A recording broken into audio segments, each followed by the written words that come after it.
Lynn, and we are doing a killer, amazing, outstanding conversation about maps. And we have Victor and Michael on today, the Tart brothers, the Tartarian brothers. And this recorded video about maps is going to go on to the YouTube channels so that we can piggyback the radio shows that are going to be coming up on my show, Carrying Stones and Digging Holes radio show.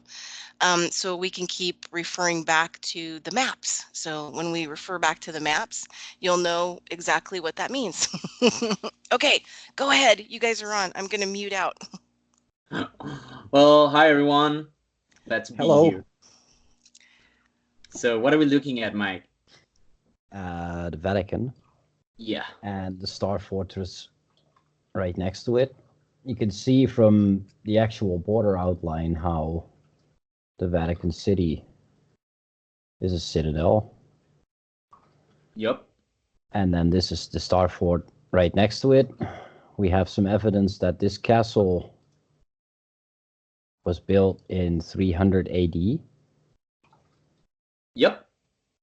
That means way before gunpowder and way before the premise of fortifications as military defense structures began. So way before that premise was in place, according to official history, this fort was built according to also semi-official history. Well, it looks to me that the book that we found that reference in is way more an authority on these structures than Wikipedia, of course. I'm not sure if you're able to see the red line. Yeah, that is the larger city. That's the larger city of Rome. Yes. I have old maps showing those that fort in the 15 and 1600s in place, if we're to believe the dating. So those city walls are very are old as well.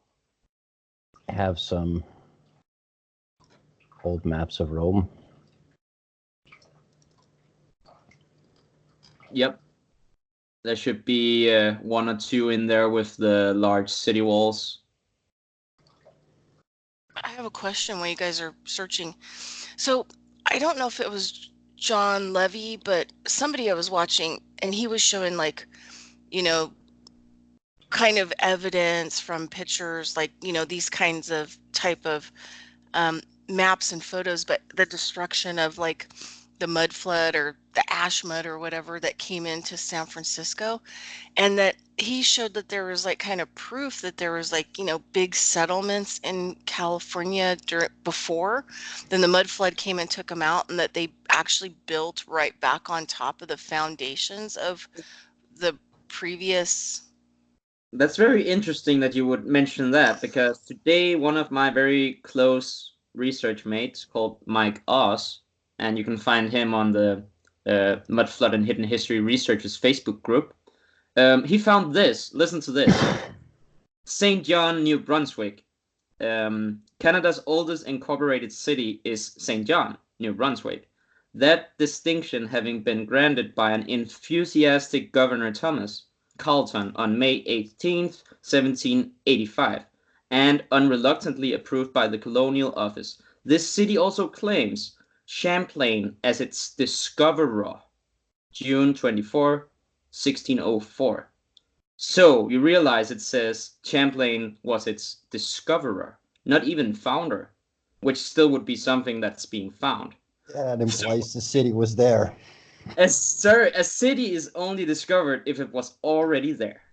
This is from an official dark urban history review.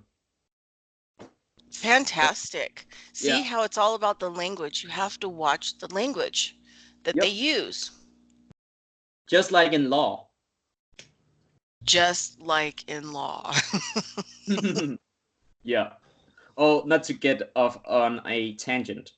Mike and I wanted to talk about ring cities today. So this is why we're starting at Rome, because it has a redoubt ring, or a ring structure around the inner city walls with redoubts. And Mike, if you could show some of them. hard to make out, but still there. You can see here, if you follow the mouse. Yep, there's a bastion. That's your fortification. Yep. Let's show some of the other ones. And Mike, why do you think that they would use redoubts in a ring structure around an already fortified city? The official narrative is that they were used for inundation, but I don't see how you inundate a city that's built on 7 hills.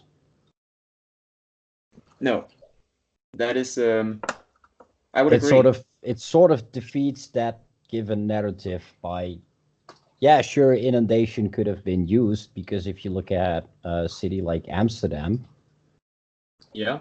which just for remind this shape. Yeah. That 2 bastion shape. And we go and zoom out. We go to Amsterdam.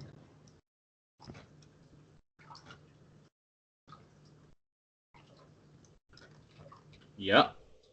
There's a lot of readouts around Amsterdam. The official narrative of Amsterdam, Well, that's crazy. is that it was used for inundation. So they could literally blow the dikes around these forts and then inundate everything around the old Starfort of Amsterdam. Why would that be useful? Invading armies would have to march through about 40 to 60 centimeters of water. There was no way to determine canals or lakes or whatever. So that would really make it a struggle to get to the city. Yeah. Could there be any other uses for it? Probably. Distribution of water. I'm thinking in the processes of agriculture. Yes, inundate the land. Yep. Hey, did you guys see? And refertilize it. Yep. I was watching a documentary about Mexico City and how the native people, the Aztecs, turned it into a lake and built their kind of city on it, and how they had, all kinds of aquaculture. They had all kinds of different plants growing in the water that they harvested. I have a very awesome picture of that lake and city. I could perhaps share it quickly. Remember that one, Mike, where you see old Mexico City looking like Venice? And maybe I have it. Yeah, you may have it. Mexico City. And it's also funny that you mentioned Mexico City because Mexico City's inner wall was a ring of redoubts as well. There were, I think, 12 Starforts in a ring around Mexico City once. And it's pretty amazing because they have no, official history to them as far as I have come across on the internet. I couldn't find them officially, all the 12 of them. I've only found them on old stamps. And so that means they are not claimed to be colonial necessarily. So that means they are built by the Mayans or the Mexicans or the Aztecs. And those tribes are, according to ethnologists in the 18th and 19th centuries, they are Tatar tribes originally. So sorry, can't find that map. Reading between the lines and doing one or two inferences, you can conclude that Tartarians built Mexico City and the Starforts. Yeah, and isn't there also, I was watching some stuff on a documentary like on YouTube that somebody had put out about, they showed old photos of, people in China that weren't, Chinese or Asian looking. Like, yeah. they were white looking as well. Yeah, and they also have the Uyghurs right now, which are a Tartarian tribe. Right, yeah. and that's something that's talked about a lot right now. And yeah, and when they decided to change what the cultural narrative was, and that they, said, okay, this is what Asian people look like, in Asia. And then they had the very round faces, and um, yeah, so it's interesting, that they constantly change the narrative of what they want us to see and believe. Yeah, yeah, right. Oh, so I found the map, guys. So you can, if you really want to see, if you want to see Mexico Yep. City quickly, I have it up now, and we can talk about that lake, that artificial lake. Are you seeing what I'm seeing right now? No. I don't think you're sharing your screen yet. I'm not. Oh, maybe I'm doing something wrong. Oh, yeah. Start screen sharing. Okay. So are you seeing it now? There we go. Yeah. Okay. So this is that lake, Bridget. Oh, it has the Tartarian buildings, right? Because look, it has the antenna crosses with the globes. Yep. And And but what is very interesting is that you have what seems to be white European people, and yeah. you have Greco-Roman style. You have an eagle, which is pretty much the symbol of Jupiter, and which would be of Europe. And then you have this weird looking antiquitech thing going on here, and this square looks like St. Mark's Square in So Venice. that in tech, thing that you were just pointing at, it looks like an old TV antenna from like the 60s Yeah, what's that that you thing would going put on your on? TV to get, analog. Oh yeah, right. That thing going around it. Yeah, You have your some. TV, it Yeah, looked just like that. yeah, that's true. Wow. Well, what I also like to point out is that this is from, I think this is depicted or publicized in the 1700s, but it's probably from an earlier date. And could you imagine living in one of these? I could. Look at how beautiful it looks like. It would be so clean. Look at Yeah. how nice it is. Yeah. No, the thing is, and people want to poo-poo these kinds of drawings. And it's like, but the people were, they were drawing it as a picture. So they saw it and drew it. It's the same Or thing with even the native better. people when they do pictures on rocks. What the thing is that they saw it and they drew it to record it. Yeah. And it That's makes the it historical fact. that's Occam's razor, because to assume that they are trying to deceive or recording something else is having too many assumptions. So I would also, yeah, it's the most logical thing to deduce that they drew what they saw, or at least represented somehow what they saw in a drawing or visual thing. Yeah, so basically, yes, I'm Do agreeing with you you. okay, so just a question. Do you guys think that they actually had running water in these buildings? Yeah, yeah, definitely. Just Yeah, for I think we uh, can safely assume that every city was built on an aquifer. well, I can read from an article verbatim about Old Tartaria. Just a second. It will be within 10 seconds, this one.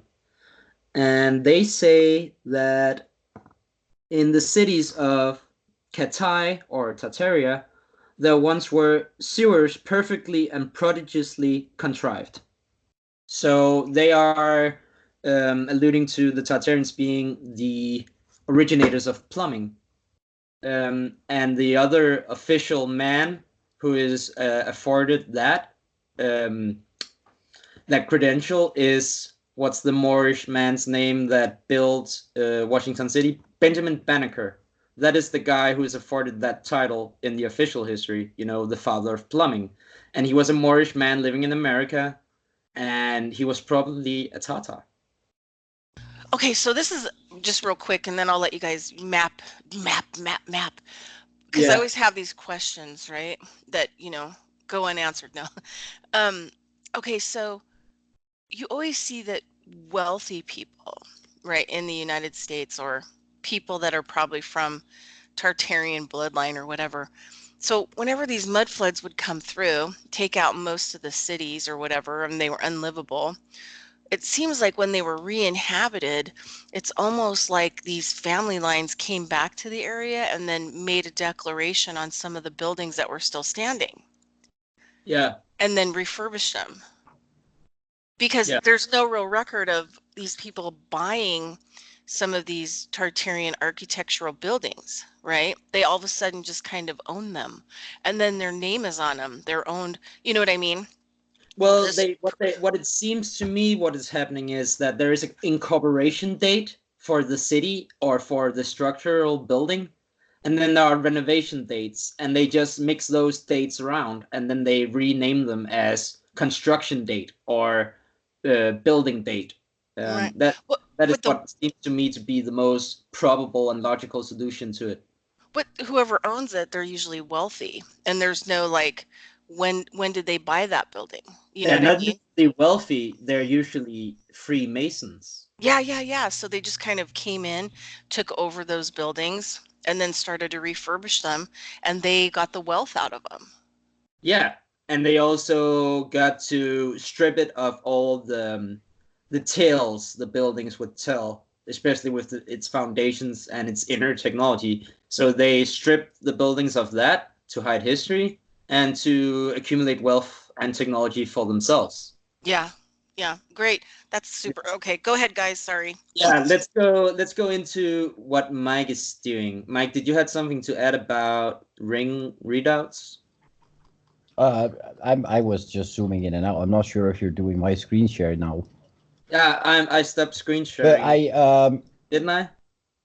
yeah, Yeah, we have basically Mike's screen share now. He's Yeah. he's these are a lot of the cities that I have marked as being ringed.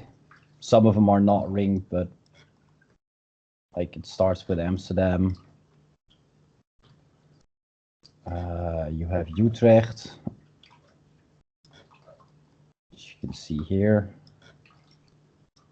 So is there a ring city near Starforts? Is that what's going on? Like maybe they were used together, like in some kind of technology, like water, and then you've got the star pattern thing that could, create a frequency, Definitely and then they use the water. the canals connecting them. Every star fort has something to do with water. We have only found very few forts that don't seem to, or we would have to go inside them to confirm the hydroelectric or the hydro thing going on with them. But at what Mike says is true. If even if you find them on peaks of mountains, our assumption is that they are built on a spring, like a natural fountain of water. You would need that. That is the most logical thing to do. I would do that.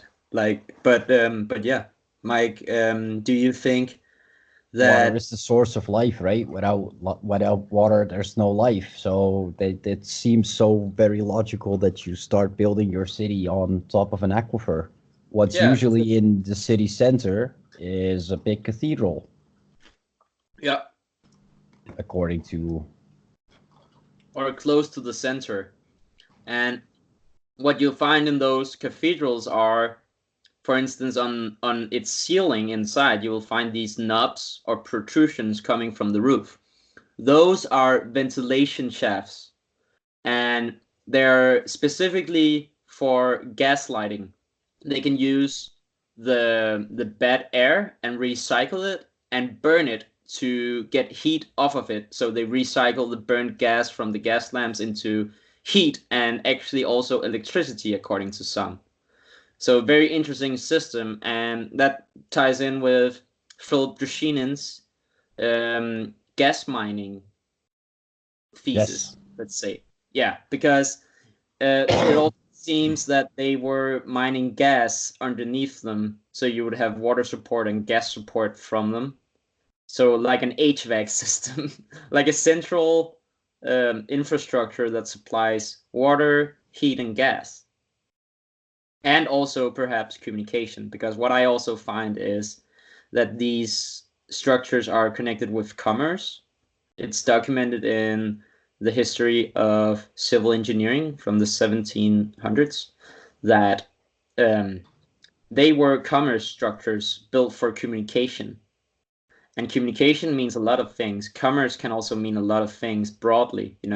Mediumship is commerce in communication, and basically a lot of metaphysics is about communication or interaction between things.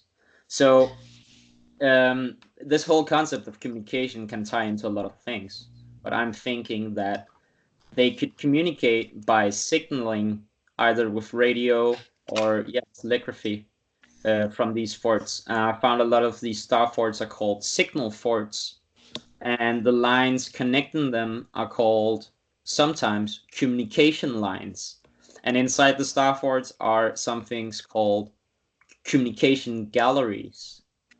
And it's really hard for us to find out what they were used for and why they call them communication galleries or communication lines.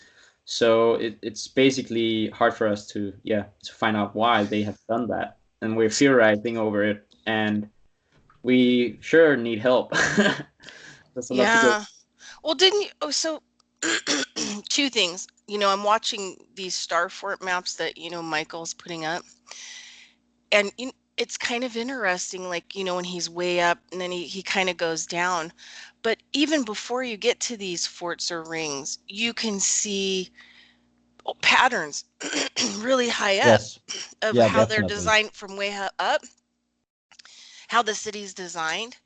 And you know what some of these star forts remind me of is, Emoto, the Japanese researcher guy who would Yes. talk to water and then the water would have those crystalline structures. Mm-hmm. And then some of these patterns look to me like those cymatic sound patterns, like when you bounce a frequency onto a Are you thing and aware? they put this salt on it and then it creates a design. That's how some of these patterns look too. Are you aware of the Global Vision channel? Yeah, no, I love that guy. His latest video, he basically shows how they designed star forts by sound. Oh, I haven't seen that one. I'm gonna have to go look. But yeah, so I mean, and it just reminds me of those crystals too, like the ice crystals from Emoto. Yep. Because he would play some of them that were really amazing, like those Starfort ones were symphonies, by like Mozart and Beethoven and things like that, that those crystals would form that way in ice. Maybe I should listen to Do more I have Mozart and those here? Beethoven. It might be Yeah, helpful for my health. my father, who I can also admit is a Freemason in Denmark, and although I rejected Freemasonry, he played Mozart and Beethoven when I was a kid, and I think it worked. I hope it worked, but I'm thinking that there's definitely something to that, and I'm gonna do that with my kid. It's just Good on you. amazing. It's amazing that, yeah, good on you. Look at even circles like that one you're looking at. It has one in the middle and it has all like a circle of them around, even from way far, far away. How do you guys think that they did this? Do you think, blimps? They That's floated around in yeah, blimps that's and my looked? guess by now that they used something like blimps, Well, the in the dirigibles. yeah, in the Vedas, they talk about different kinds of aircraft. And Vimanas, yeah. yeah, well, no, they also have the Vimanas. They have another one, I can't remember the word for it. And they also have what they describe as floating continents or land masses. Yeah, definitely. And even in the 1800s, before the Wright brothers, there was an Indian guy who designed the first aeroplane out of bamboo and using mercury somehow in an unknown principle that caused levitation. And the funny thing, if you go into our very good friend Exertus on YouTube, he made a recent video about aviation where he discusses the questions about aviation. And he talks about the official narrative is slightly changing about aviation and how flight actually occurs or can occur. And they're seriously suggesting that there is some sort of, let's say, Oh, anti-gravity look at principle. that. Look at that map. I'm sorry, Victor. This map just blew my lid off. Yeah, I Look at know. it, because you see all those star forts that go around like a half circle all the way around the city. And the excuse is they give you is that this is a siege map. So the forts around the city are built to siege the town. Yeah. But look at that weird circle, a sun. There's like a sun glyph around the little city there in the middle. You see on the edge they has a sun glyph. It's like built around the city on the edge. Has the You mean points. Has like The this astro point. the astrological sign of the sun, like a circle with a dot in it. No, well this one looks like a sun. It's around the roadway system. See where the roadway system is? And then around that on the edge it has like a sun pattern with the flames coming off of it. Kind of a look. Hmm. Yeah, in there where the hand just went. Where all the roads are. There's a whole bunch of roads there here? together. No, in the main city. In the In the main main. city. Yeah. So on the edge there on the right hand side, you can see, well, I mean, it's a star fort edge on there, but it kind of looked like a sun glyph if it went all the way around. Pharaoh. Kind of remind me of Pharaoh stuff. Anyway, Oh, yeah. Okay, I could see that. yeah. You see what I'm saying? If it would have Yeah. went in a circle, it would have been. I wonder what deterred him from doing that. Yeah. Anyway, cool Uh, maps. These are Mike, if you awesome. could, Mike, if you could go back just a second. I wanted to get this point across. Mikey mentioned that the official story for these ring fortification is that to siege a Starfort city, you need to build Starforts. So, to fight Starforts, you need Starforts. Yeah, go into the meme, Mike. Fight Starforts with Starforts. Yes, that is basically it. That's hysterical. Yeah, if we're to believe that a Starfort is very hard to build and also to siege, if we're presupposing the military narrative, then would you go to great lengths in the heat of war and in a foreign country Build a to fort. build forts just to siege it? It just like on face value, it seems ridiculous. What we're going to do is throw up an earthen wall that will last for hundreds of years. Yeah, with stone carefully crafted in ornate styles. Why would you need this geometry, this perfect geometry, just to be in a trench and Yeah. wait out like in the First World War, where it's just like this huge waiting game. Well, and this is the other thing too. I mean, we know for a fact, I mean, it's pretty much mainstream at this point that we can't build some of the stuff that's been built before. Now, Yep. No one seems to think about that you just mentioned. I tell my parents and my closest, the people I'm close to, every time we pass like a very ornate large building, I say, oh yeah, you remember we can't build this anymore. that's So super funny. yeah, I think it's funny because like we're so prideful of our current civilization. We take pride in, all the technological developments and all this stuff, and we just, whistle past the graveyard when it comes to pyramids and huge cathedrals, Gothic cathedrals, and stuff like that. I think the building of La Sagrada Familia in Barcelona is really to install in people's minds that they are able to build these if they want to, and they also need you to believe that it takes 2 centuries to do so, and they're still doing it, right? Yeah, it's just ridiculous, most of it. So there was this other guy, I were looking at this that had a theory on YouTube, and he was showing like video footage like from really, really long time ago, maybe like 1860s or something. I have no idea. But because he was showing that they were trying to prove to us that there were people way back then. He said, but a lot of this footage that you find, it's just a few people at like a, like a Fourth of or like a big gathering, but there's never really that many people dressed up. It's almost like the elite or whoever moved back into those areas, like we're starting the process of hiding, you know what I mean, concealing information and making us think that there were lots of people Yep. in some of these areas, and there weren't very few actually. Yeah, and there's a distinct lack of children in those areas. Yeah, that's what he said. And you're Yeah. like, oh my God. So yeah, so these are people that, either survived the mud flood or relocated after because they knew, or left for a period and then came back to the area, survived Mm. it somehow, and then carry on because there are no children. Yep. And also another explanation could be that you're just witnessing recently moved in people, and they're actually getting to the process of breeding now. You're witnessing like the moments where all the adults moved into the city are starting to produce kids, I'm just and so they haven't been made yet, so to speak.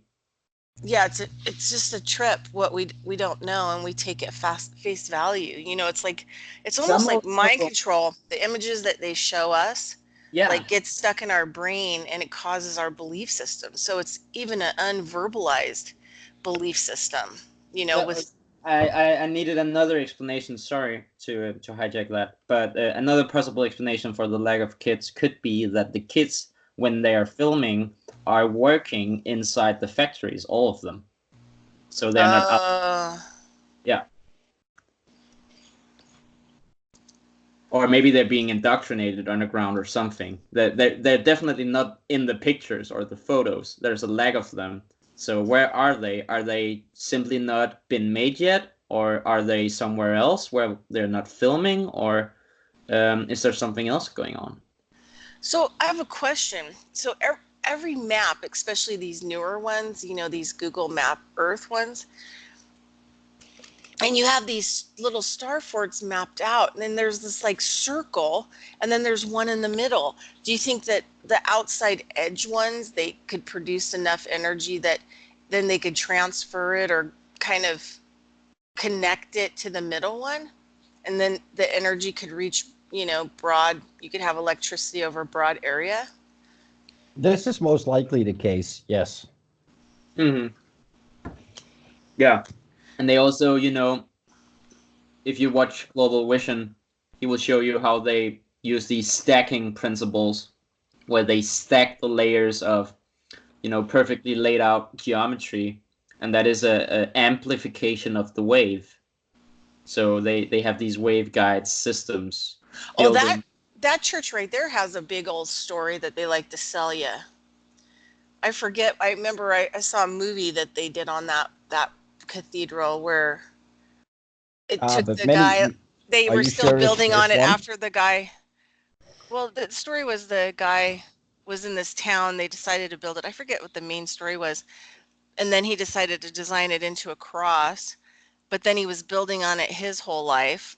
And then after he died, they were still building onto it. Yeah, that goes into what I just mentioned about La Sagrada Familia, and how they have to, impress upon your minds that it takes a lifetime to build and plan, and that our civilization did do this. It looks like a machine. It looks Yeah. like, doesn't that building look like a machine? Yeah, if you look at those buttresses, they are they have those flying buttresses, I think they're called. Flying buttresses. But yeah, this is La Sagrada Familia. They're still constructing it. And Gaudi, when he died, supposedly it was only not even a quarter made, not even 25% completed. And they have been constructing it ever That's a since. power plant. That thing looks like a power plant. Doesn't it Yeah. look? That's what it looks like. It looks like a power plant. Like if you look at it from a little bit above and you don't look at the detail, it looks like something that they would build to put like in a computer or attach other wires to, like at Yeah. a power plant. It looks like even like a nuclear power plant, some like with those cones. Yeah, Looks like, serious. But yeah, I can totally see that from above. It kind of looks like a power plant. But what is also interesting about Barcelona is, yeah, the city grid on it. Very interesting city grid it has with these square buildings and square roads. Very interesting grid. But yeah, let's go back to the ring cities again and I have. inundation perhaps. It's Mike, more like the cathedrals is a good indication of the city having been a star, because they all have that cross-shaped design, okay. as you can see. So that, I mean, so the cathedrals were generating some kind of power, right? So these people that have lots of wealth and who have control over power systems and stuff like that, I mean, they've been using these cathedrals and things like that to kind of hold the power, right? I mean, because those cathedrals, they look like, when you look at them from way above, those things look like they can house or generate, like the power can get sent to those things and then they hold energy for like a period of time or something, Now like a you're battery. talking about power as in, physical, electrical power. But what is a synonym for that? That is political power. And if you Right. think about the legal system and legalese and the political words we use, we go into polls and vote for politicians to put them in charge. Yeah. Yeah, those are all denoting an electrical system of power. And I have a book here besides me called Babylon's Bangers by Joseph Farrell. And he argues and documents in that book that ancient priests were radio interpreters. They were sending signals with the churches. And you can basically redefine all the church terms to mean something having to do something with electricity or radio, and that's very, Wow. yeah. Wow. Joseph Wow. Farrell, What's Babylon's that book? Bankers. What was that book Joseph again? Joseph Farrell, Babylon's Bankers.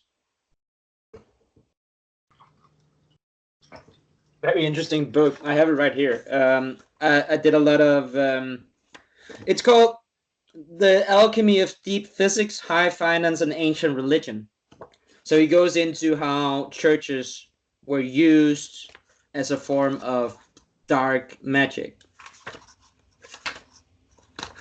And he goes into what he calls architectural warfare, wherein basically every hidden reason for a war will have to do with ancient architecture and destroying those structures or remodeling them or hiding them. Something to do with ancient architecture seems to be, according to Joseph Farrell, the biggest reasons for war. So yeah, I'm trying to find right now a few passages about radio interpretation of churches. So, Mike, Mhm. do you think that the ring cities there were more of them, or are we seeing? What you're Um, seeing right now on the map is the ringed cities that I've mapped out, because most of the rest of the Starforts are off. yeah, So I'm pretty sure that an area like Germany hides a lot more ringed cities, like Berlin here. yeah, Berlin was a big Starfort. This was the center of it. I can actually show you an old map of that. yeah. Berlin. I've seen some maps of that very large Starfort. And there's a lot of talk about the Tiergarten or the zoological garden in Berlin. Um, but yeah, This I is found Berlin. some. Wow. Look at that. And it has two waterways kind of running through it, right? I mean, or like a square one. They were generating some big power from Berlin. This is what Tiergarten is. A tier So garden. it's It almost looks like a church. that's Tiergarten is zoo. Yeah, it is. But And as far as I'm aware, this is the giraffe building, if I'm not mistaken.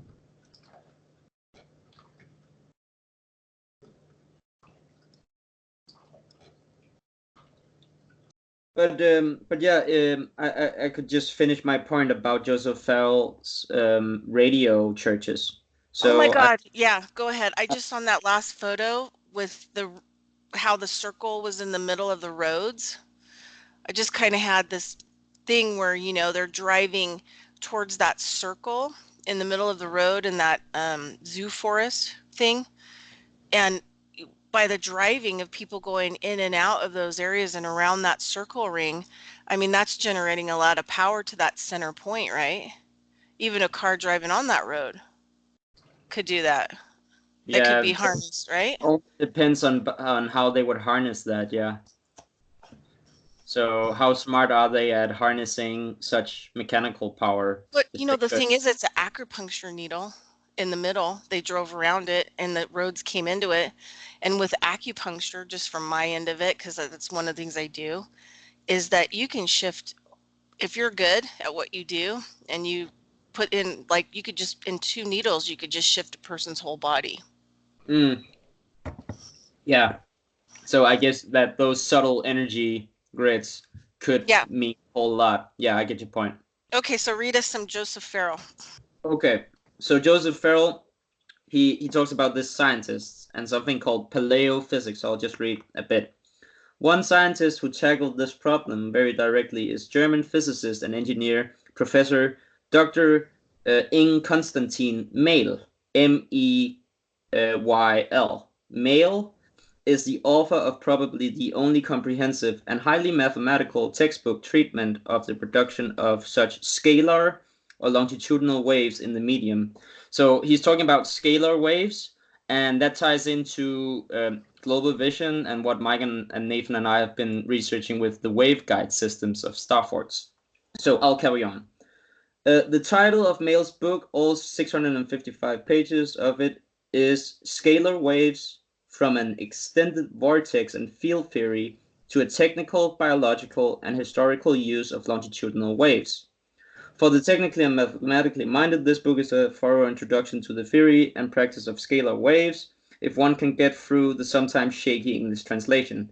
So, Mail is a scientist who very deliberately and consciously set out to reconstruct an underlying physics basis, what I have called paleophysics in my various books on ancient history and texts, from ancient myths, texts, and temples, um, and his program, as outlined in the final pages of his book, is a total one. For example, he produces the following table as a summary of his particular way of decoding the ancient temples and mysteries. So I'll go through some of his definition. An ancient temple equals a short-wave station. Dedicated to one god means fixing of the frequency. Supreme God Zeus, father of all God, means range of the shortwave and all shortwave bands. Priests, or representative of God, equals amateur radio operator with license to transmit. High priest equals chief intendant. Pontifex Maximus, topmost bridge builder, means chairman of the authority and the telegraph offices. So think about law, Bridget. So the Oh Pontifex my God, Maximus, that's a mind-blowing book. I'm gonna have to get that book. yeah, I'm an oracle is a telegraphy receiver. Runes cuneiform writing equals telegraphy symbols. A meter or hexameter equals increase of redundancy. So these are all radio terms. I'm hoping I'm not, this is not going over too many people's heads. But basically, this guy, Mail, the German physicist, argues that all these structures were definitely way more technical than we can even begin to comprehend. Wow. So can you send me, I mean, if you get a moment, when you have a moment, can you send me the both of those people's a link, if you can find a link to those people's works so that I can make sure and get Yeah. Well, Male I and can Joseph show how Farrell. the Joseph Farrell is a Joseph with a Joseph, and Farrell is with a F and double R and double L. So Farrell, Okay. Joseph P. Farrell. And yeah, the book's title is called Babylon's Bangers. But I'll get you a link as well. Yeah, thanks so much. I just talk about some mind-blowing work. Woo. Yeah. Woo. Woo woo. Right now Okay, we're so also seeing Mike's mind-blowing work. Mhm. Yeah. I'm So Mike, just going in. I'm zooming in and I'm zooming out and I'm showing the people what's what. yeah, those are these readout ring structures. But Mike, we've discussed inundation. What do you really think that these were for? Do you buy the official explanation? Well, if they were used for inundation, which is well possible, right? In some cases, I mean, Poland, Germany, the Netherlands, all fairly low-lying areas. I wouldn't be surprised if they could inundate the lands, especially if you have a river to serve you. But So would that be used for war purposes? Nah. doubtful, but Sorry, it's that's all I have to say about the war purposes of Starforts by now. Nah. yeah. that's But funny. but to say the least, right? It would make more sense that all the star forts were used as defense structures with inundation techniques rather than imagining that you build all these pointy points to trap soldiers in concentrated areas around the fort to shoot them down. That is just the utmost. It's just ridiculous. Hey, I sound like a broken record, but when you see all the old pictures of wars in and around Starforts, that never happens. The invading armies, they just run over forts from because most of the forts are with 45-degree angles slope, so they can actually run. They can scale them pretty easily. So they just do that, and they breach them pretty quickly. And if they can't, they just surround the fort and wait for them to starve. It's really useless as a defense structure because It's it's very easy to dumb. single out. Yeah, and you can scale it pretty easily. It would be much more useful to have an old castle with like water around it and with a very high wall with no angle and no slopes to it. That is the most useful structure for that, and not like a 45-degree angle low-lying star fort that could be easily breached by more than 100 men and would be hard to defend.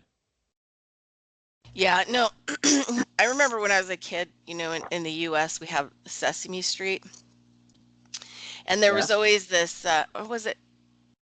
Yeah, it could have been, yeah, it was Sesame Street. And I remember from when I was a little kid, there was this little song on Sesame Street, and I use it a lot. I say it a lot on radio and stuff. And it basically was saying something like, which one of these things doesn't go together? Which one of these things doesn't belong? And I always remember that because it kind of set me up to think about what doesn't go together. You know what I mean? What's going on here? Um, and a lot of people never even caught that in their thinking. You know what I mean? To be able to think that way, like, pick out things that don't go together or see a bigger picture or see like a larger pattern. I think people are sometimes are so fixated on their one point in their life that if they just expanded a little bit, that they would see things that would, change their whole concept, of what is really going on here. Mm, yeah, I'll agree. So this is kind of an interesting thing. And I'm just going to throw it out there because, I work in alternative medicine and I have worked in medicine and just coming from kind of that kind of a standpoint to this kind of stuff. Um, so one of the things I come from some lineages of, like shamanic people and old kind of healing bloodlines. And So I've been practicing and I study shamanism, um, and different types of shamanism, like across the globe, but more of like the really deep, deep stuff, right? And there is the old,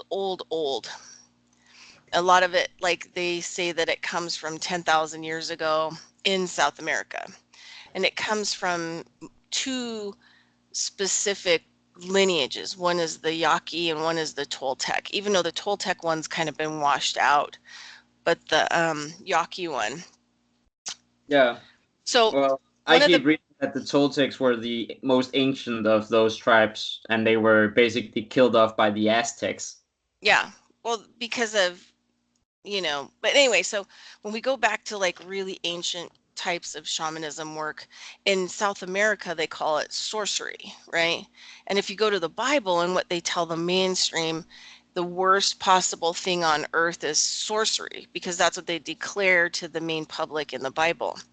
The one thing about these shamans or sorcerers of South America was that they had a lot of their concepts, or the concepts that have been shared to me by my teachers, right? They Yeah. talk about how you learn, these practices go back like 10,000 years. A lot of them are movements that actually keep your power and your energy in your field and your body. So the whole outline basically of this type of shamanism that I've been studying for years is that I generate my own power by using the environment around me and myself. That's how I keep my field. You can live, the teaching is that you can, if you get it right, if you do this really well, you could live indefinitely. Yeah. Um, and also, what I was realizing by watching, looking at these maps and stuff, is that that would have been the major opposition to this whole system, because these people were trying to pull in energy from everything and everyone into one little spot. And these shamans learning how to, sorcerers learning how to go against that and defy it and not allow any of their energy to be utilized for it. Yeah. That's it's basically what I believe that tradition you're describing there is what I believe came from Tatari. And I have good reasons to believe that because the most the cradle of the human race was, according to basically all of the ethnologists of report in the 18th and 19th centuries, they were saying that, yep, they're from the steppes of Tartary 10,000 years ago. And also, Freemasonic texts say that all the symbols of Freemasonry can be traced to the steppe land of Tartary. And also, they report in some Freemasonic books that when they say ancient Egypt was the origin of Masonry and religion and civilization, they are correct, but it's not the Egypt that we know. The Egypt in that time was America, and North Africa Egypt is New Egypt. So ancient America was Egypt and Tartaria, according to Freemasons, and Freemasons trace all their symbolism to these places, Ooh, Tartaria, that Asia, and America. that spot right there looks like one of those Michael Tellinger Africa rock symbols. This is very close to where I live. Isn't it, Mike? It was Denmark, right? I didn't. Yeah. Yeah. So Fredericia. My parents live in Vejle, just 30 kilometers from there. There's no Starforts there. There's a lack of Starforts in Denmark compared with the rest of the European nations, as you can see. If we have any viewers that are from Denmark and know of more, Please let us contact. know. Yeah. But we have found, I think we have found at least all the largest forts in Denmark by now, and we're only, finding smaller imprints these days in the Danish country. So the Danish land is very flat and plain. So if there are star forts, they should be very easy to Look at find. that. That's a chevron right there. That's a chevron symbol. Look at that. That's a chevron. And Yeah. how do you Oh, find that chevron that symbols as returns well? all over. chevron symbols are found on the Templars' crests and symbolism, and chevrons are also found in Viking symbolism. And chevrons, a double chevron is above the entrance to the Giza pyramid. Oh, So while something just struck my mind. Yeah, no, that's all good information for the public. Yeah, no, search chevrons. You'll be blown away about what they are. No, I was just thinking, I just had this flash in my mind. And what is it? The Exxon gas symbol that has the double cross, the double red cross. yeah, So what they're saying is that, it goes, oh, wow. That basically they're saying like, this is our mark. This is, we own this, and it's you, coming from that religious symbol, right? you want to see why that double cross is a religious symbol? I can show that very quickly, Mike. Yeah. Screen share that in Well, the the other thing too, Hierophant cross. yeah, Okay. you see all this stuff also on the land, which is crazy how they build these buildings. I mean, these symbols they use in everything, how they develop the land, just unbelievable. These maps are killer. Hey, do you Okay. guys So have a group that you hook people into when they have time? You guys should upload me sometime. I'd love to yeah, talk to you more. yeah, we have Discord. Discord on tartarinova.com. You can find an invite link to the Discord, but you're already in there, Bridget. So you know. Um, you found the Tar Technologies channel and you went crazy for all the pictures and you Oh, contacted me. I did. But yeah, that's how we got into contact. But I just wanted to get onto to this. So Okay. the cross you were talking about. This is a Jesuit in Tartaria because the Jesuits came to Tartary in the 1600s and basically started fucking everything up there. I'm not going to go too deep into it. People who know the Jesuits will know that they were not doing anything good there. So this device, because it is a device and not a cross, is an astronomical device. And that is why the Hierophant is carrying it. You see, this is the sign of benediction. So this is the sign of So you have Mars here, and you have Jupiter, and you have Saturn. So this is the conjunction between Saturn and Jupiter. This is denoting. And that is a very important conjunction in astrology to know. It's a 20-year cycle, and it basically governs human affairs on a very large scale. So that is why he has knowledge of this cycle with this device, because it is a astronomical device. You can see here he's closing one eye to look through it, and he's looking up at the stars. And this is also a Jesuit, I would think. So Fantastic. That is fantastic. Seriously. Oh, look at that. I'm not sure what this is, but this was a close thing that reminded me of it. I think those sections here are somehow an amplification system to, you can somehow adjust how much zoom you want by these, I think, somehow. I'm not sure. But it's definitely a telescope, and that's why you have So look at the symbol alongside with it here, and the priest, because he knows of the cycles of astrology, because that is how he keeps his power. all right. So check this out. So if you look at that, drawing of that, like I have a tarot deck. I use a different one, but that guy, okay, so on a lot of buildings you would see his hat, like at the top. Yeah. You'd see something like that because that would I be have that in my backyard, like 100 meters from here. There's like a dome with a triple crown on it. yeah, and like in India, the Global Vision guy showed a lot of those, on buildings that are like that in India. But Yeah. then, look at the road map. He's like basically a map of the ground because look, he's got this symbol over here, this cross symbol here, and you'd see stuff like that.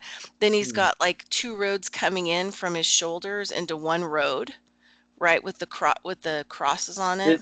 This would be like in the church. This would be, if you could see him as a church from above, Yeah, this would be the nave of the church. yeah. Here at his nave. Yeah, no, you guys are You guys are awesome. You're putting a lot of cool stuff together. Yeah. Well, yeah, and we don't want to take it away from Mike. I was just Yeah, yeah, interjecting. yeah. Yeah. I'm Go ahead, good. Mike. I'm good. Just go and continue on. It's interesting for me too. Okay, I'll I just keep learning day by day. Yeah. okay. Let's then I will present some of my Starfort thingies because I find okay signal forts and towers. Yeah, this would be it. Let's see if I can take it from this way. This will be most interesting. So Starforts are weird. Look, this is an inverted Starfort, kinda, because they build it as a star-like. What would you call this? Um, yeah, I'm Mode? not sure. Oh yeah, right. So an inverted star fort came to mind, but this is a sea fort, and you see those. It has the crescent up here, and I don't know what these are. Very interesting, but these forts were out at sea, just like lighthouses in the middle of the lakes and seas, and they were probably for communication. And And you can see as you can see, they also needed those 45-degree angles for perfect no blind spots.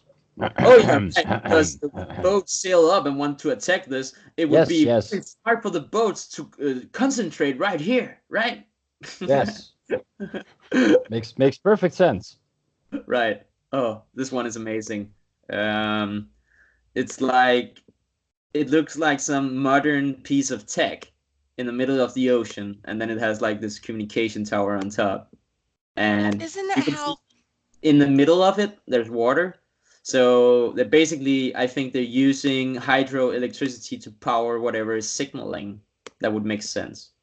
so that thing kind of reminds me of there's supposedly mythology in Egypt when they had that big tower that had that mirror on it, and that there's speculation that they used it to cook other boats.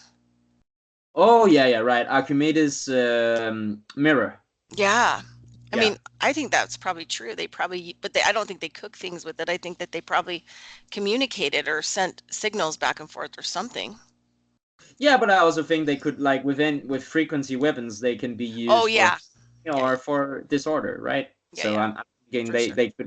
they were so smart that they had systems that could by the flip of a switch somehow be turned into a weapon instead of like an agricultural system. So that's why I'm also a bit wary.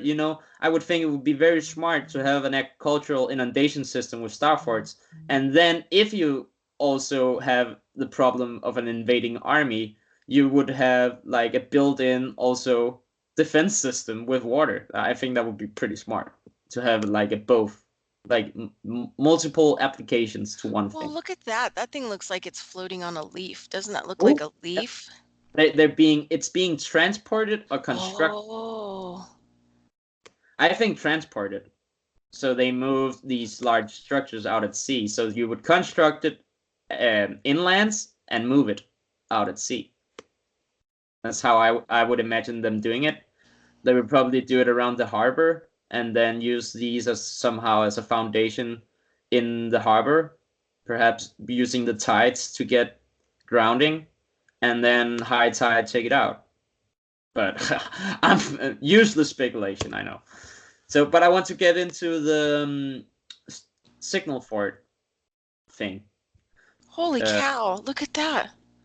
this is Josef Furtenbach's depiction of a mountainous fort in Germany, and it is like just to get the proportion right. Very funny. There's a astrological symbol of Cancer here, and look how small the cannons are, and just pretty crazy. That looks like the priest's robe in the tarot card. Go down. Instead, it has arrows instead of crosses going down, but it has them in the same way that the guy had it on the tarot Yeah, card. yeah, three crosses on like a central. Yeah, I don't know what these are. It looks like ladders or something. Maybe they're galleries. They also remind me of chevrons as well. Mm-hmm. But basically, this fort is immense. Like, and inside of it, in the middle, you have this pentagon or hexagon. I'm not sure. I think it's a hexagon. No, wait. It's a pentagon, so that's military, right? That's some kind of, that's the Yeah, way that they talk about it. think about the cannons, right? The cannons are up here, Yeah, and if you have enemies, they would be down here. right. So why didn't they mount the cannons to, on the wall to shoot down? Well, but maybe those cannons could be like surveillance modules or Who shooting knows? energy down to the ground or something. It's open. Cannons are entirely open for debate because no one really knows what they are, and as UAP recently stated, the more you look into cannons, the less sense they make. And he's right. There's just so much about them that makes so little sense. And we can get into that in another, because that's a huge topic in and of itself. But right now, you can see, oh, here it is. Joseph Furtenbach, inventor, German guy. But yeah, cannons shooting into air. So could you perhaps envision that Zeppelins could fly up to this and then they would shoot at the Zeppelins? Or something else? Some flying anti-flying machine guns? I don't know. It's open for debate, but it's at the least a very beautiful Starfort, just like this one, which is not really a Starfort, but it is that you can see here. They're doing something. They're producing steam or something like clouds or some other gas at a very large scale in this fort in ancient mode history. This is from a book called Civitas Veri, like True City. Civitas Veri, and you can find that on archives.org pretty quickly. Just type in Civitas Veri, and this book will come up with this illustration in it. Very comprehensive industrial plant of some sort. And here you can also see an outline of an ancient fort. It just, like Martin Littke puts it, it reminds me of like a space age sci-fi thing. It looks surreal. And here with buildings, and you have in remote antiquity. Wow. Oh, that looks like inside a computer, doesn't it? It Yeah, looks like a little board. computer. Yeah, It's a circuit board. Yeah. yeah. And Holy if you think cow. about, if you really want these as protection against enemies, why would you build a bastion that goes into the city?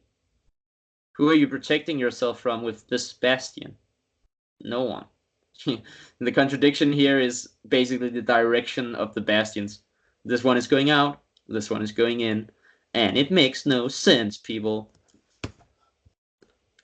It's just a circuit board. It's all just a Yep. circuit board. It's a circuit And board. you're a circuit in the circuit board.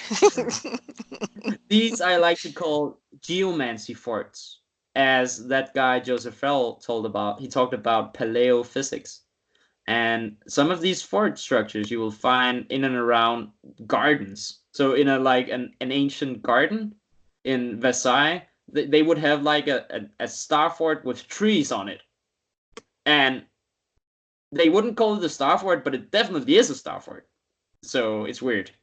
And you can Think see about how much, I mean, some of those trees. royalty, they went to, some of them were cuckoo-doo about gardens and water, and I mean, spent quadrillions of dollars and dragging resources from all over the world to Yeah. make them. I mean, had to be something with them other than just a visual splendor. But here you have trees on the bastions, and if we're like to understand the military argument correctly, they needed trees for shit. I don't know.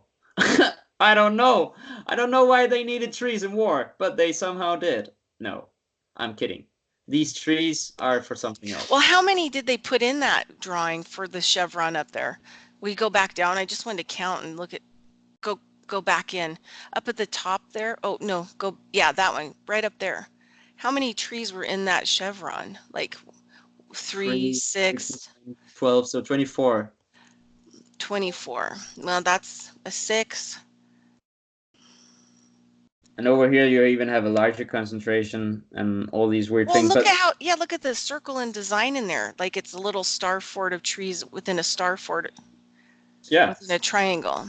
but right now, I'm also, all this space is supposed to be for soldiers and cannons, and when the armies are coming, you're supposed to have a lot of people gathered here and with cannons and shooting at them, right? But no, instead you have trees. So even like if you look at the edge of the star fort, that's going around, it's a circuit too. I mean, because it's creating a whole circuit all the way around, right? Yeah, Been like been been, been saying that we live inside of an enormous skull on a circuit board, and the circuit board is well, covered in dust. Yeah. well, it's basically old mythology stating that Earth is like inside a giant skull, Titan skull. Basically, Mike is referring to that. But yeah, let's not get into that, Mike. I'll shut up. Perhaps. No, no, no. But let's not get into cosmology because that is such a comprehensive subject. Yeah, it's a complex one. Yeah. Yes, yes, yes. Look at Before you this know one. it, It's we so it has these circular objects all around the fort and on the bastions, and in here there's something weird going on. That they're going in. You could go into the bastion here somehow. Something weird going on. I haven't seen before on Starforts, and So anyway, it's I just kind of had like a thought that crossed my mind.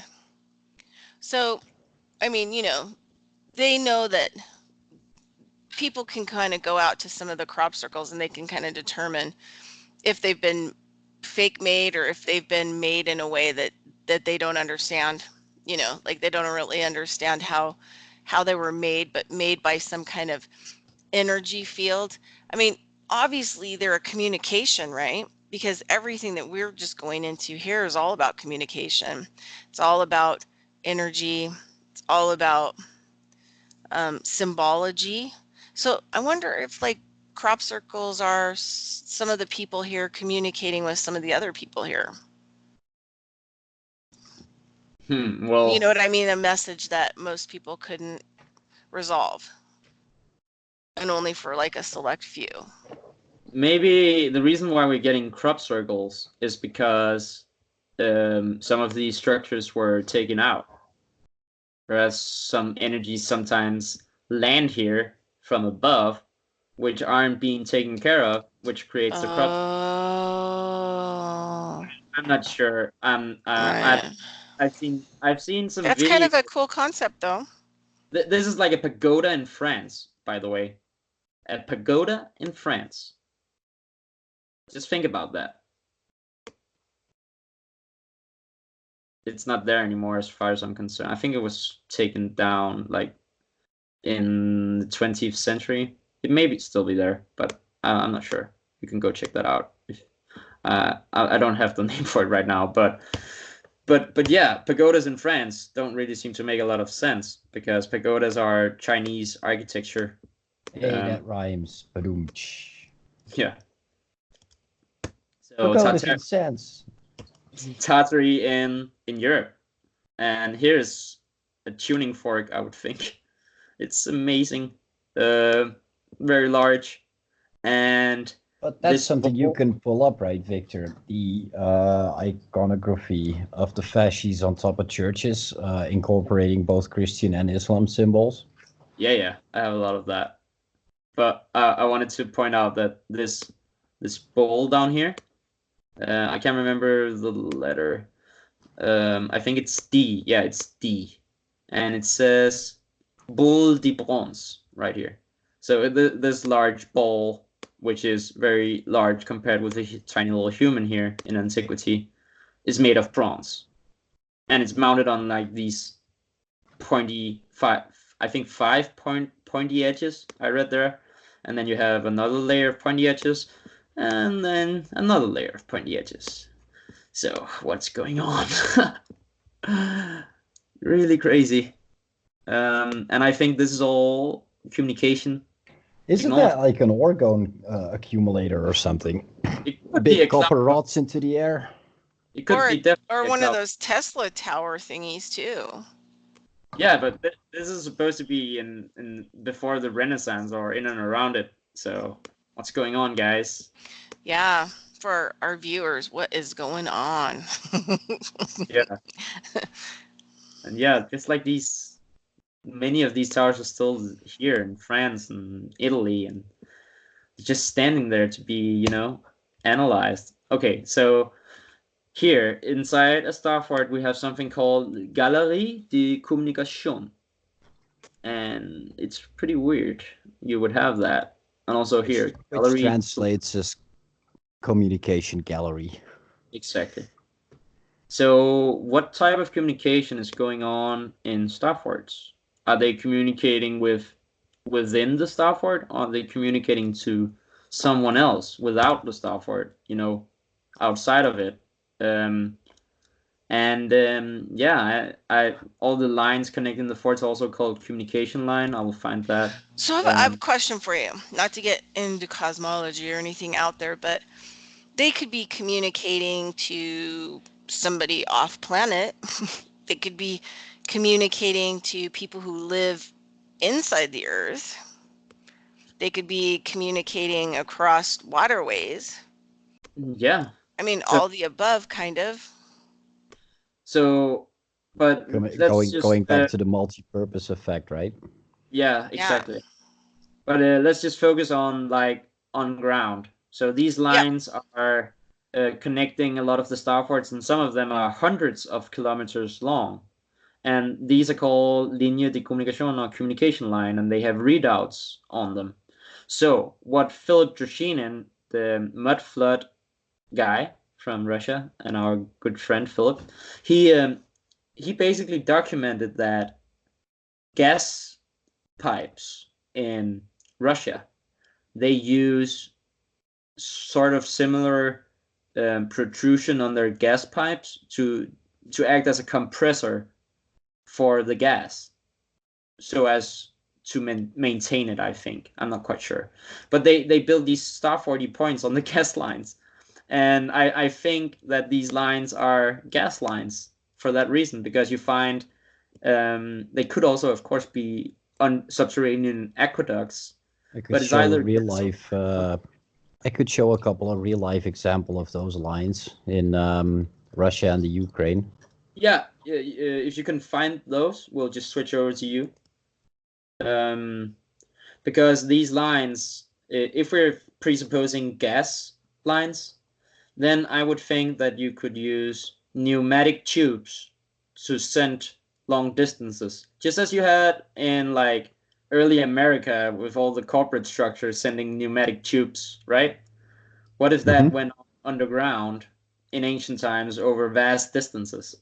And they could also transport, goods and small vessels of, yeah. So let's switch over to you. I'll stop Hmm. screen. Did I stop screen sharing? I don't know. I am screen Yeah, sharing. he Are he you? is. You're done. You don't Yeah. have yours up anymore. Yeah, it's all good. Look at that. Is that the new? That's the new ones or the ones that Russia built? This is Well, as yeah. the story is Russia built these when they expanded. You don't see a whole lot of stuff happening here, but I found a lot of this going back through old pictures of Google.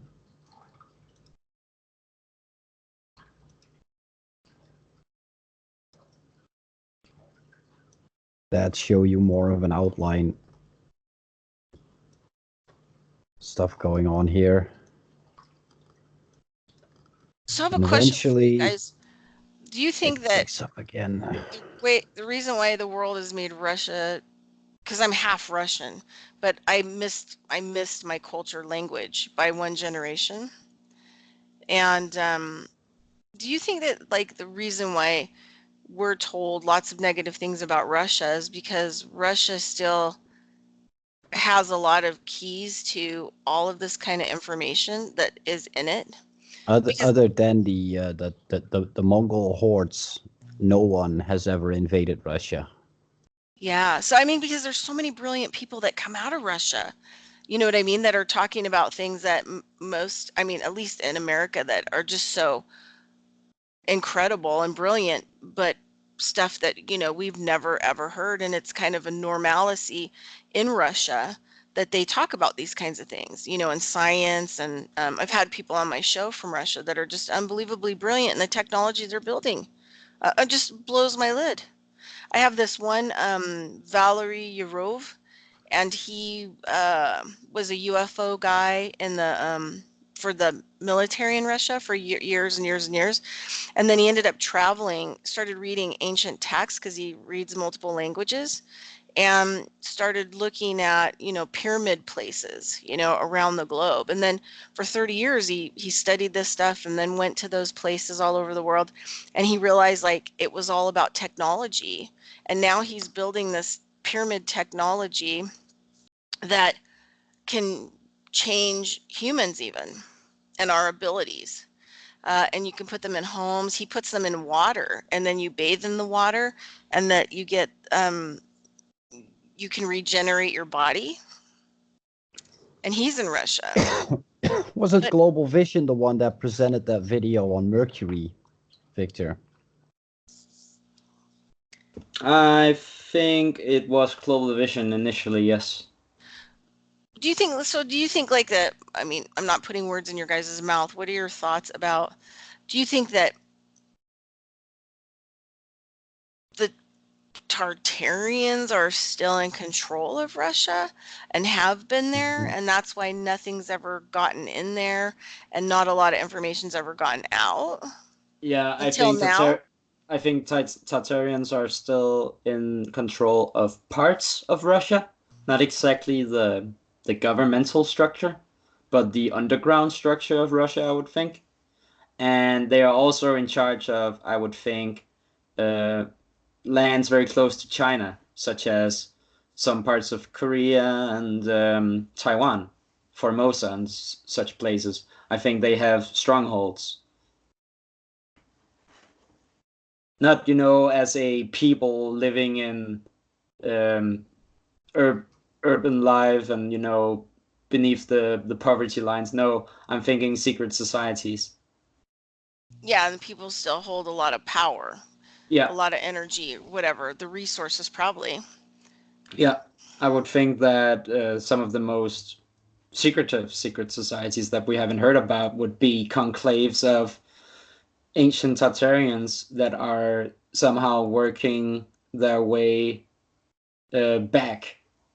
Yeah, and they were the Phoenicians too, right? So they've been called a lot of things in history. Let's be careful because there are also some documentation that yes, Phoenicians, they were originally a Tartarian tribe, but they broke apart, and there was a concoction that they made up new scriptures along the line, and that went and came in to be the Talmud. And when the Talmud came about, there was a lot of Jews who migrated back to Tartary because they resisted or rejected its content, and they called it abhorrent. Well, so basically, what I'm trying to say is that um, those Jews, those who migrated, they formed like a new Tartarian Jewish sect, and there was a war between that Jewish sect with those Talmudist Jews. And I think a lot of the history of war starts there, and it all that's why it all has to do with Tartaria and Russia, and I think it's one of the main reasons why Russia is still guarded. It could also be because the enemy is guarding it. But So, but but so, I think I lost the thread. What was the question again? Sorry. no, that I mean that was perfect because you gave kind of a history lesson on the Phoenicians and what happened. Oh But yeah, the I'm still. Phoenicians. So, do you Sorry, think? that was my point. Sorry, Do sorry. you I think? just Okay, needed to get that out. That there's a documentation that the Phoenicians were these distinct type of Jews who created Talmud, and then there's also documentation that way before the ancient enemies of the Tartarians were Phoenician. So the Phoenicians always lost their wars with the Tartarians, and wherever the Tartarians colonized and found them, they wiped them out. It states in all the articles. So there is and there's two enemies fighting each other, and that was why I mentioned that Jewish story, because it seems to me that they're fighting each other over scriptures and over morality, and I think they also shared a common ancestor. But wouldn't it But be power if they're fighting over scripture and stuff like that? But I mean, we talked about this guy named Joseph Farrell, and so they're basically fighting over power, yeah, like electricity yeah, yes. Thank you and for reminding resources. us. Thank you for reminding us, Well, now because I this is have a new exactly concept. I'm like, woohoo. Um, okay, so do you guys think, what are your thoughts about, do you think we're winning since Russia's starting to open up and some of these other countries are starting to open up to the rest of the world, that a lot more stuff will be exposed and that we're going to eventually win over? Or do you think that there'll always be, I mean, because you guys have been studying these Tartarian civilizations and stuff. I mean, what are your thoughts? Do you think that there is going to be a great awakening, or that it's going to take longer, or it's going to be a partial great awakening, and by that I mean that if you're referring to, for instance, a new BRICS coalition starting to dominating the world, I think what they would do is they would expose the former system's crimes, and that would be, American, England, and stuff like that. That would be a great historical awakening to those things, and I think we're seeing the start of that right now, where the whole media landscape seems to be very shaky and changing. Trump is coming in and causing a lot of upheaval in just the way that you can speak to other people in the political arena. Everything has changed because of it. So I'm thinking, yes, that there is going to be a great awakening, but it's not going to be to that scale where they want us to be individuals living under sovereignty, all of us. They want us yeah, just yeah, to yeah. they, No, they want to they want to see they want us to see the boogeyman, and then they will present new heroes for us to adore, yeah, and those will be Russia and India and South Africa and stuff like that, in a new technology for us to accept it, and blah blah blah. That would be the plan, I think. yeah. No, that's kind of like what I think as well. And I Yeah. think that's kind of, I was reading this article that, and I'm sorry, I can't remember the economic guy's name. Um, but I got really interested in economic systems for kind of a while. And he was talking about, he went back like 5,000 years of whatever kind of documentation that he could find and researched. And he said, this is the kind of stuff that they do, that these, people that have had strongholds over civilization, they've been through this numerous times.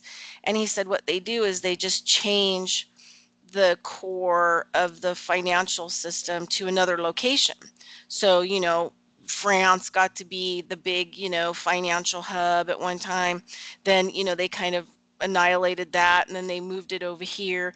And then what it does is it makes the people think that that there's actually kind of a battle going on, but they're always in control of it, and they just move it around and make it look different. So we think that it's different. I don't know if that makes It's a sense. highly corporate manner of operation, because just as when a corporation is found out to have dirty hands, then it just shapeshifts and moves things around. One good example would be Monsanto fusion with Bayer. Now Monsanto is just, absolved, kind of, in a way, from everything it had done. Yeah. So Yeah, it's that's how, the sleight of hand. Look sleight of over hand. Yeah. here. It's a magic trick, right? Look over Yeah. here and don't look over here. Yep. Yeah. It's a very corporate way of thinking. Yeah, because they're all kind of in bed everywhere. So they're like, okay, you've had the world power for 1,000 years, we're going to take it away and we're going to put the world power over here now. You know, Yeah. so it makes it look different, but it's really not. When people start to unite and kind of uproar, then they start to like move things around, like you know, like a chess game Yeah, yeah, I agree. But to confuse Bridget, us. have you seen what Mike have been showing us with these lines for the last Yeah, 5 minutes? no, I'm just totally in Yeah, shock. So are these like old gas lines, or these are the ones that they actually make now?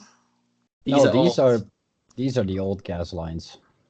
yeah, and From like how readouts. old again? I mean, so how old are those gas lines, do you think? They say 200 something years, No. 300 years old, not that much more. And they don't call them gas lines either, don't they? Now they call them walls. Yeah, but in America, we're supposed to have not had any kind of gas lines for what? Till recently?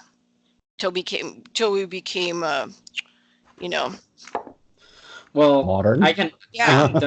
I think I can document in part that Starforts in America were not built by colonials. They were built by someone else. A somatic symbol.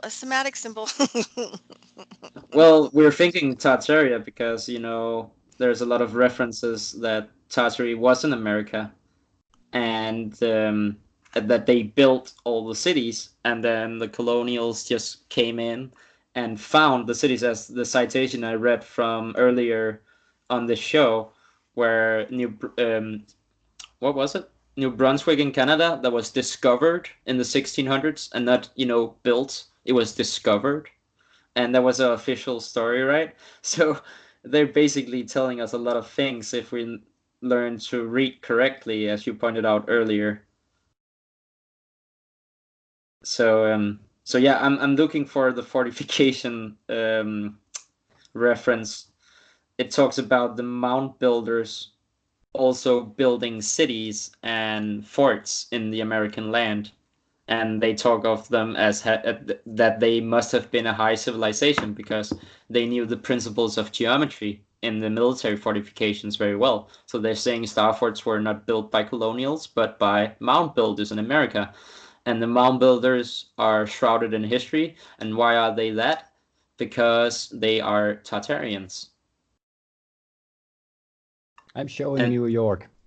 yeah, and all the forts that once was there. This little parcel of land, or big parcel of land, was described as the most lush and fertile place in the whole northeastern coast.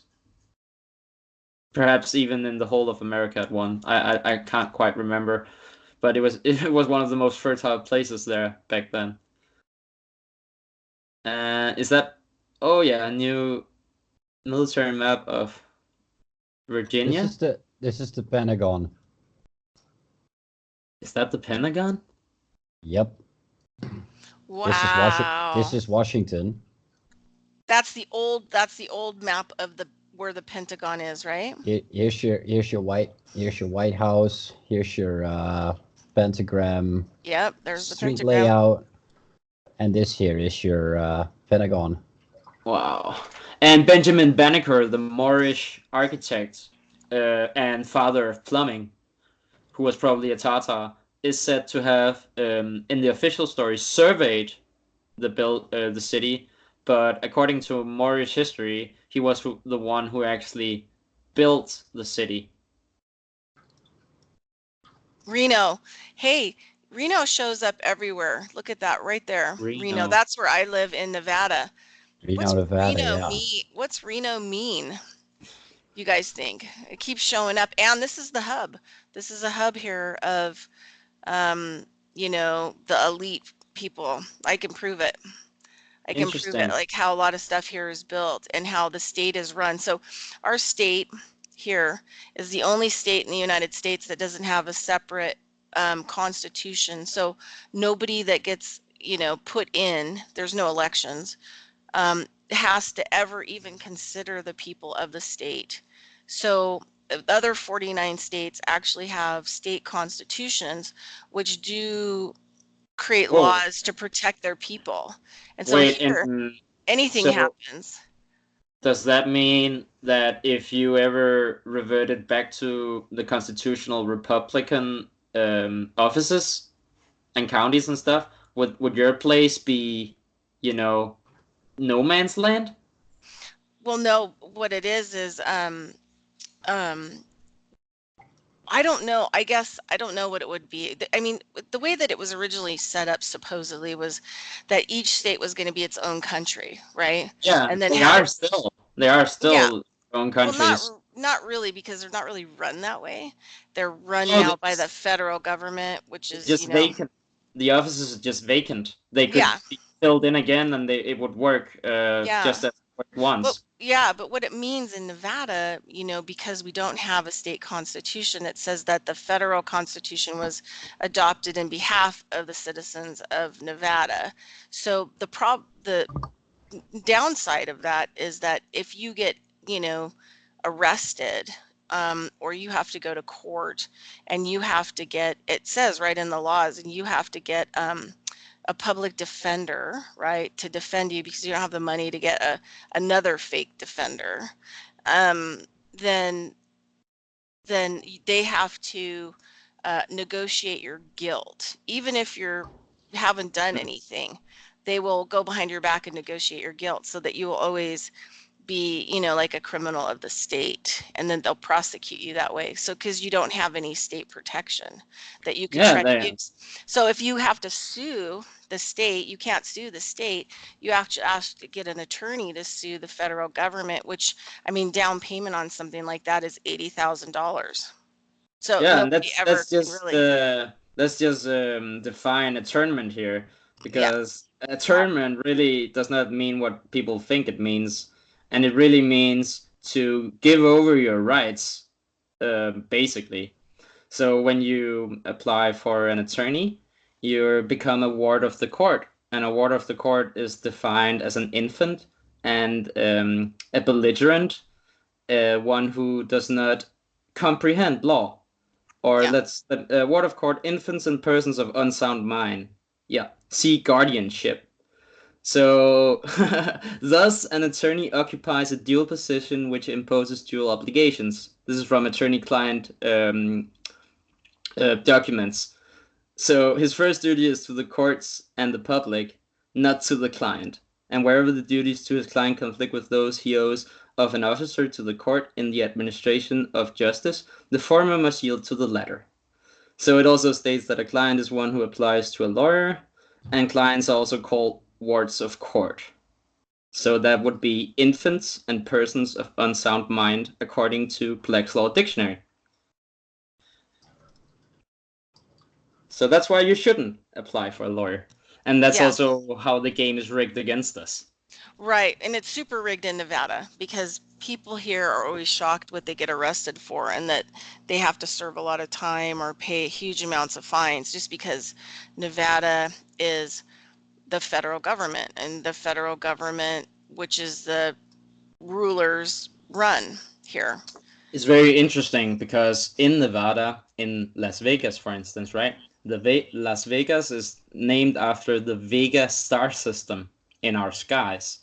And that star system was one that was revered by the Egyptians, and now we're getting into old Egypt in America, because Mm-hmm. very close to Nevada, there are archaeological sites showing Egyptian artifacts and also possibly pyramids built beneath the sand that they're keeping from you Mm-hmm. Yeah. because they don't want you to discover the real origins of America, which would Yeah. be Moorish Egyptian high civilization. Yeah. Well, and we had those on the Grand Canyon. There were caves there that the natives knew about for a long time. And then Hmm? when people found them, and they had all kinds of Buddhist and Egyptian artifacts, and statues and stuff, all of it was stolen. And now that area is still protected by military. If you try to go in there, the military helicopters will come in there and try to shoo you off. It's kind of Yep. a major down climb that you have to get down there, but they'll shoot you if necessary. They don't really care. Yep, that's how the Los Federales do. Yeah. No, but so Nevada is like this really crazy. It's a really crazy place, and people think it's normal because they think they have rights here. Oh, Because We're Oh, allowed to let's carry weapons look at openly. look at this. Look at this, Bridget. Yeah. This is in Nevada, and this is a star circle Yeah, that where Mike is just. that, you think, In, in Nevada? Um, Is it like more like Las Vegas? Oh, by the mountain ranges. Hey, that could be close to Reno, actually. that's isn't that close to Area 51 also? I don't know. Vegas is from me. I'm in northern part of Nevada, and I think Vegas is like 10 hours away it's south. right. It's right in between. Like Oh this yeah. Reno, Las Yeah. Vegas, right in between. Where is 51, Mike? Can you find that? Just for reference, to see the proximity to 51. It's probably close. Uh Oh no, yeah. not too. Not Well, it's pretty close. It's pretty close. Yeah. Alien Center. Yeah. Well, what in law, Bridget? What does alien imply to you? That it's a um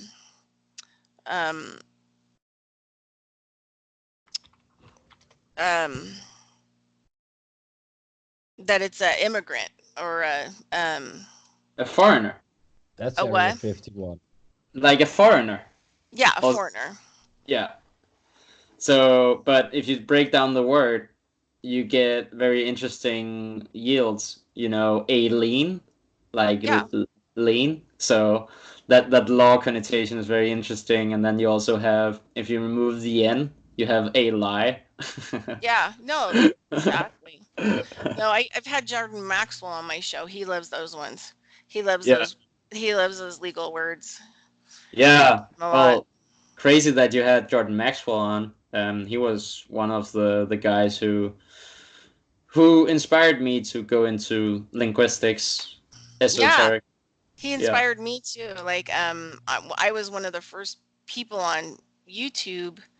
Um didn't post anything for a long time, but and then he was like one of the first people popping up on it with his Yeah. lectures. And so I love him. And so I have him on periodically. I've had him on like about 4 times, but he's like 80 now and his health is pretty bad. Yeah.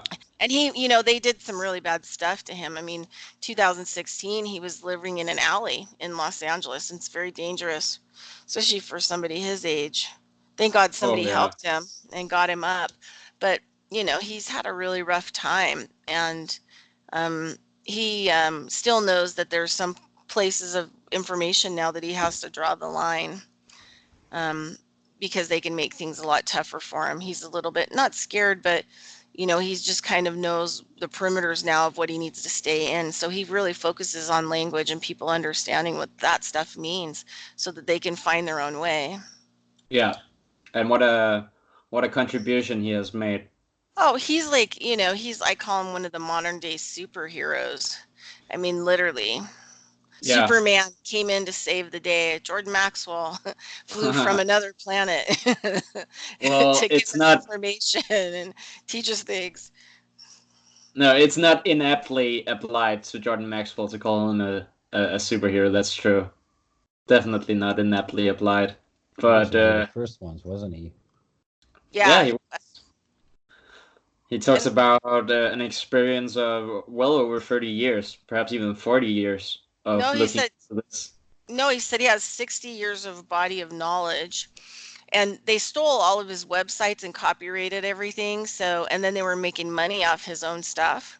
So Mm, now he has a website. It's called the Jordan Maxwell Show. That's how you know it's him. And mm. he has another website that's connected to that has his research.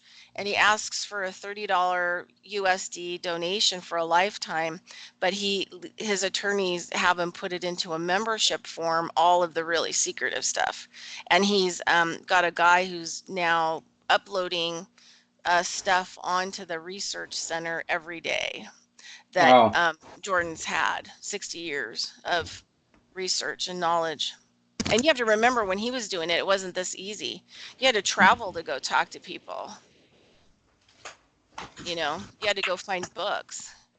You had to Yeah. educate yourself. There was like no Google We have it easy translation. when it comes to that. Definitely. Yeah, we can accelerate, much more faster. Yeah, so true. So true. Okay, so where are we at now? What country are we at now? Oh, look at that. Mike, are there anything else you want to add Yeah, about yeah, yeah. the purpose Please of add. Starforts? Sorry. Are there anything else, or is there anything else that you want to add about the purpose of Starforts? Um, now you know me, right? I'm Yeah. open. I'm very open-minded when it comes to all of this stuff.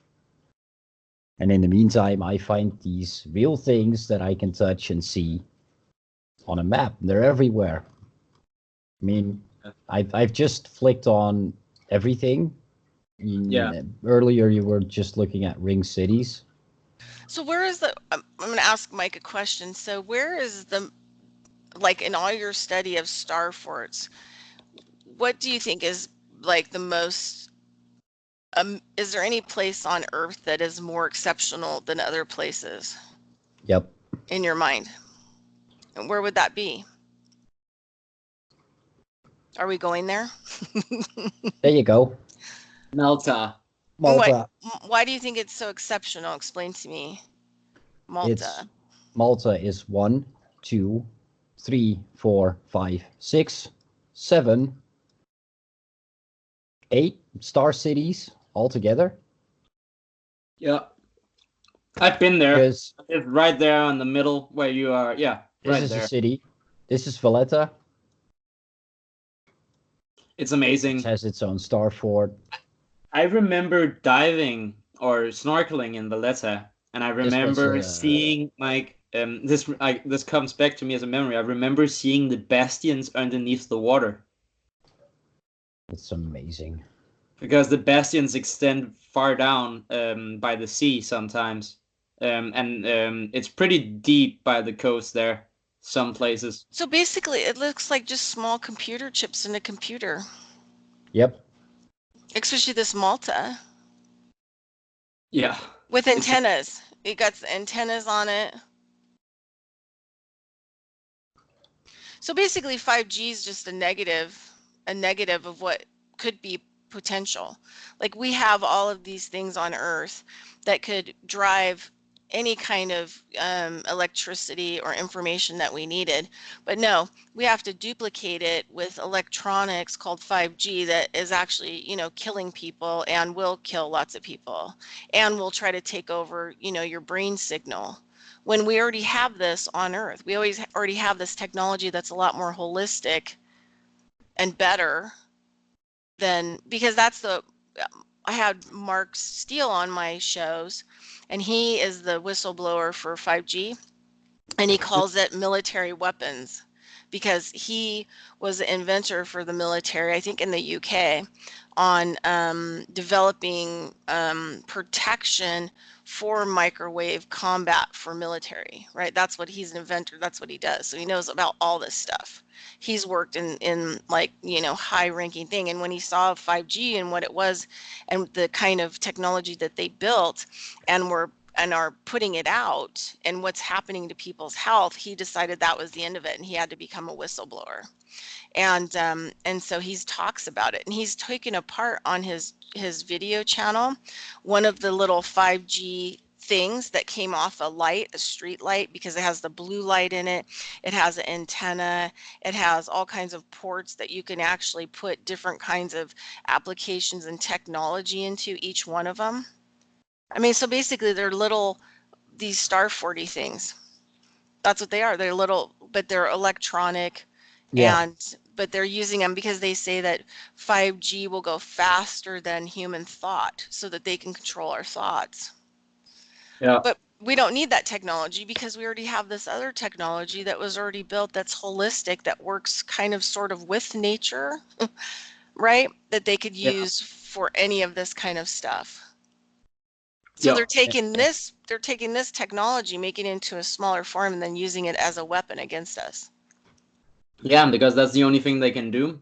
They can only copy and subvert. They don't seem to be able to create too much themselves. They take everything that once was and copy other people's work and make good, honest men work for them. Um, that's my take on it. Yeah. Yeah, it's incredible. This is fun. I'm gonna have to like try to figure out where you guys go live on Discord. So if you guys are live, I could pop in. Well, we're quite often in the radio chat. So on the Exertus Tartary, um, or what's it strictly called, Mike? The Discord. I think it's sort of story. Yeah, Exertus Tartary. Yeah, and in there we have lots of channels, and we have radio chats quite often where we just sit there and talk about different topics. And Mike and I, we have daily communication in there with Starfort maps, or close to daily, where I post maps I find, and then Mike, he checks them out in Google Earth, and if he finds something from it, he adds another pin, and that's how we built the map. But Mike also, goes hunting on his own and finds stuff without my help. So Mike is like, he did this before also, that I came and posted maps. But Well, so I'll just put this out there. Um, that, with our new we have a Victor is on our team to help produce information for the public on Think Collaborative. So we've started a collaborative with a few of us, and we're going to be putting up lots of different stuff on there. So on the Think Collaborative YouTube channel,